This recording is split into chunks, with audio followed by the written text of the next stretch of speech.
काफ़ी देर राहुल जी, खड़गे जी और वेणुगोपाल जी, हमारे चीफ मिनिस्टर साहब, गहलोत साहब, सचिन जी, अध्यक्ष जी और भंवर साहब, हम सभी वहाँ मीटिंग, काफ़ी लंबी चर्चा हुई।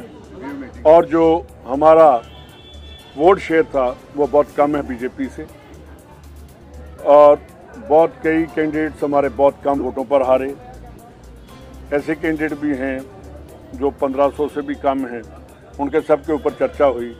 और साथ ही हमने आज से ही उनको बोल दिया है कि हम पार्लियामेंट की तैयारी करेंगे, और जहाँ जहाँ कोई हमें खामियाँ रहेगी, कमियाँ थी, उनको हम पूरा करके और एकजुट होकर इलेक्शन जो है लड़ेंगे। और पिछली जो इलेक्शन है वो भी आप देख रहे हैं कि पूरी कांग्रेस एकजुट थी और एक आवाज़ में पूरी कांग्रेस ने वहाँ इलेक्शन लड़ी।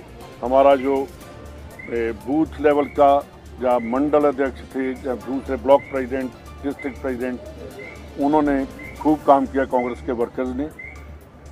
उनके लिए उनको भी धन्यवाद मैं करता हूं। और जो हमारे लीडर्स साहबान हैं, इन्होंने भी आज कहा है कि जो पार्लियामेंट है उसका आज से ही तैयारी करनी चाहिए और हमें फाइट करनी है और लोगों को बताना है कि हम जीत कर आएंगे।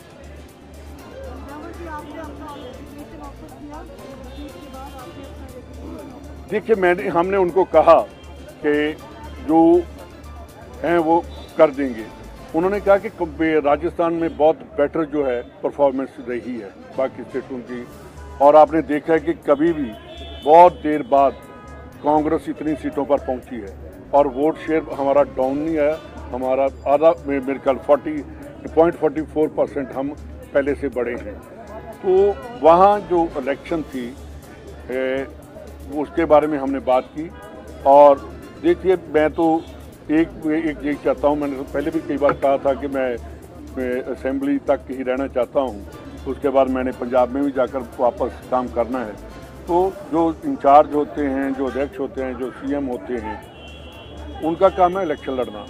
और हम वहाँ हम पता नहीं कैसे पीछे रह गए, इसके बारे में भी हम सोचेंगे कि क्यों रहे और इतना वोट शेयर पर, इतने कम वोटों पर कई कैंडिडेट हमारे जो हारे हैं, उनके ऊपर भी हम चर्चा करेंगे। Thank you.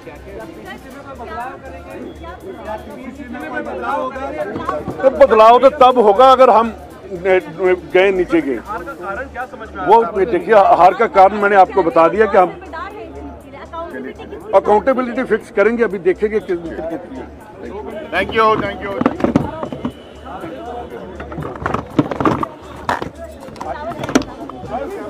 सर, एक शुभकामनाएं